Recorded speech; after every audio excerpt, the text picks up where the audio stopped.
can't hear you, man. Try now.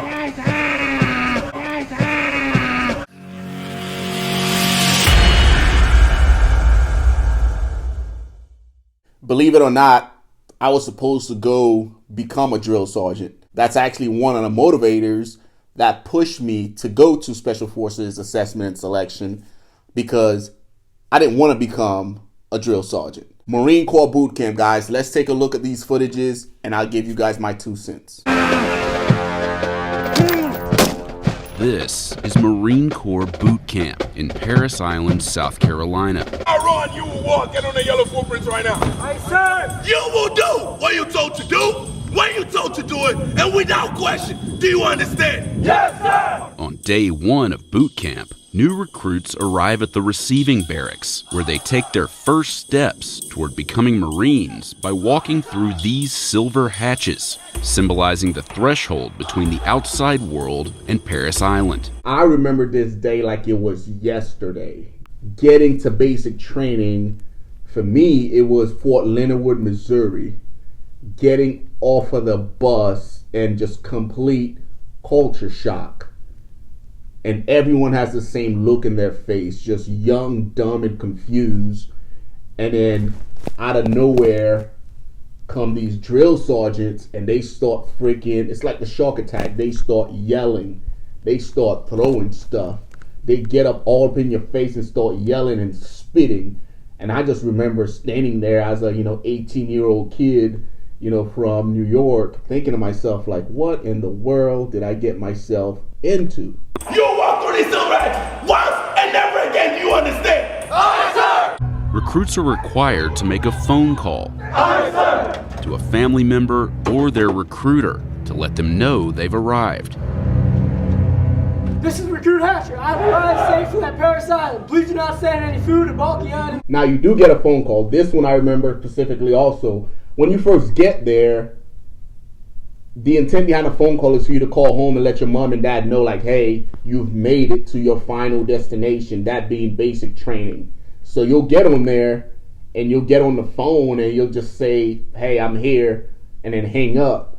And I remember this because we had a couple of guys in my basic training class that they've never been away from home, right? And I remember I had a dude right next to me and he was on the phone with his parents and he started crying. He started getting homesick, right? Dude, I was happy to be away from home, you know what I mean? So I got on the phone like, hey, mom, dad, I'm here, hang up. And throughout that entire time, the drill sergeant are patrolling behind you because you only have so much time because there's a bunch of other people that need to get on the phone and make their phone calls. So they're just walking back and forth. Any sign of weakness, they're pouncing, right?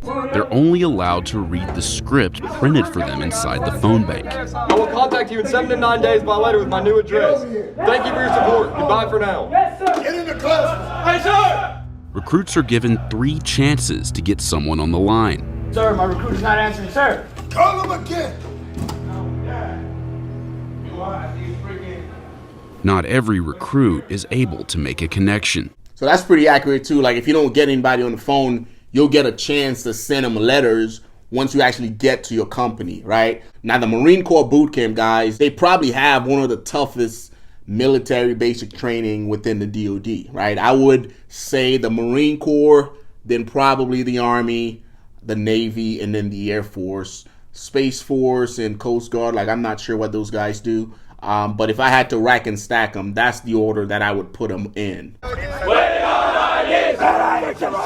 recruit's day begins before the sun comes up. Their typical wake-up call is 0400 or 4 a.m. Let's go!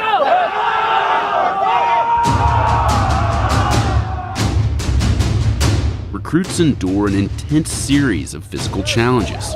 4-3. Am I hearing that right? 4-3. Yes, sir. Fail. So now the first couple of weeks, based on what I'm seeing here, is probably pretty identical to Army basic training. So my basic training was split up into phases. We had red phase, and then we had blue phase, and I think it was white phase towards the back end. So during each phase, you're going through different levels of progression. So red phase, that's when like they're no shit breaking you down and they're making a soldier out of you. So there's a lot of yelling. there's a lot of screaming. There's a lot of, push-ups. There's a lot of smoking. There's a lot of like very hands-on directions as far as what they want you to do, because they're literally taking you from a civilian to a Marine, to a sailor, to a soldier, to whatever. So they have to break you down to your lowest point, and then in the other phases slowly start to build you up. And one of the ways that they do that is physical fitness, guys. Like basic training, like if you're a fat dude now out of shape and you're trying to go, like they're gonna break you down and build you back up. Every morning, 4:30, dude, it's like clockwork. Especially the first week, like they're gonna freaking storm in there, trash cans, they're gonna flip some bunks, scare the shit out of you. You're gonna go outside, they're gonna PT the crap out of you continuously. I want to say 3 weeks was how long red phase lasted for me, right? Guys, I went back in 2003. Things are probably a lot different now. Much of their training happens here in Leatherneck Square, where a series of intimidating obstacles comprised the confidence course.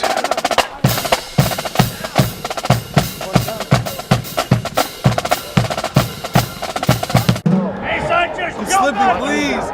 Please help. I don't want to do this. I don't. No, I'm not. Please. Good Lord, son. Any recruit with a fear of heights gets the chance to conquer that fear, courtesy of this 47-foot-tall tower. Recruits must rappel down using 2 different methods. Now, every basic training, regardless of the branch that you are currently going through, they all have obstacle courses. I don't know what it is, but I love obstacle courses, man. The one that we did in basic training when I went through, loved it, flew through it. But a lot of people don't like them, right? If you can't climb ropes or you're afraid of heights, I had a couple of guys in my class that hated obstacle course. Me, on the other hand, it's probably one of the few things that I did in the military that the military didn't find a way to make suck. Like I love going through obstacle courses, man. They are fucking fun. But not every recruit is created equal. I had some guys that were just fucking scared shitless. I had some guys that were weak, that couldn't get up the rope, but to me, it was fucking funny, right? Let's keep watching. Is the gas chamber. Crush, crush, crush, crush. Where recruits are exposed to CS gas, more commonly known as tear gas.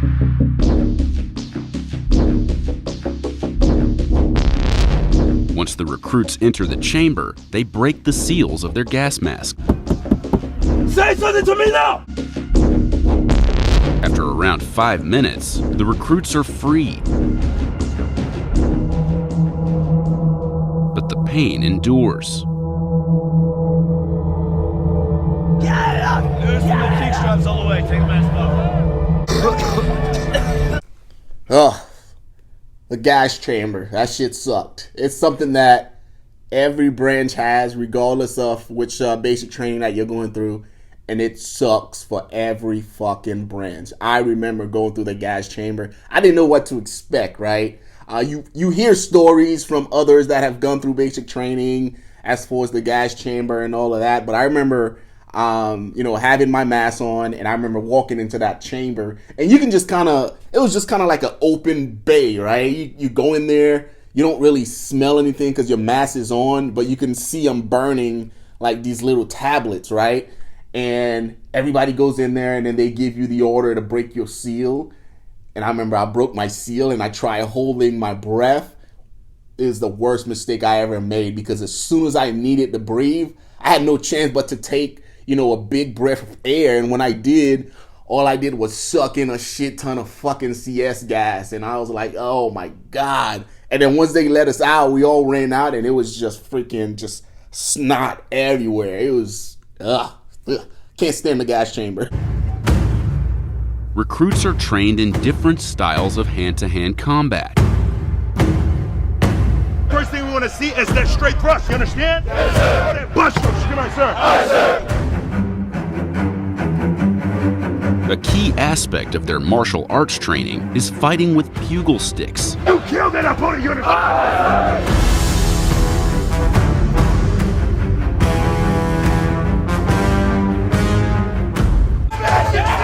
So that red side is supposed to happen.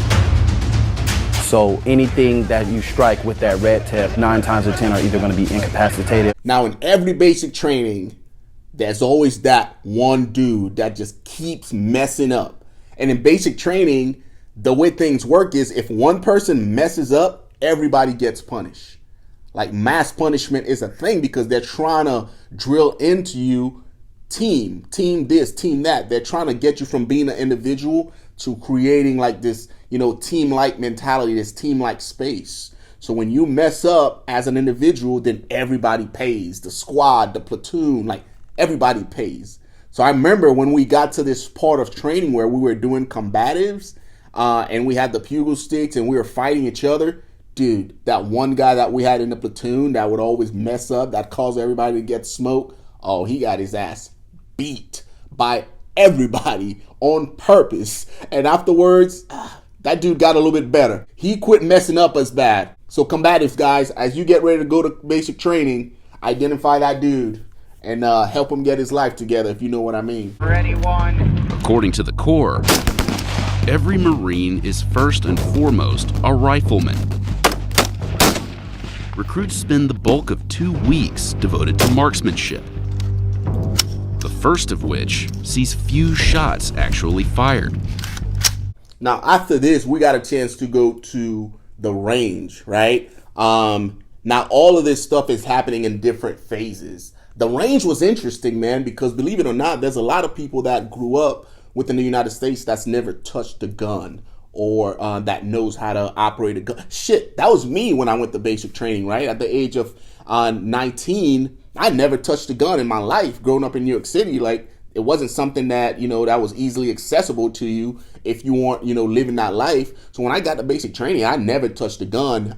And those drill sergeants, they really used the crawl, walk, run method to show you how to properly handle the M16, how to clean it, how to take it apart, how to sight it, how to shoot it, how to, accurately put rounds down range. So basic training does a really good job of teaching you the basic fundamentals of becoming a soldier. And one of the jobs of a soldier, Marine, or whoever is to, defeat our enemies. And the best way to do that is to learn how to fire a rifle. So if you currently don't know how to do that, guys, I wouldn't worry about it. Once you get the basic training, like, they're going to drill it into you to where it's going to become second nature.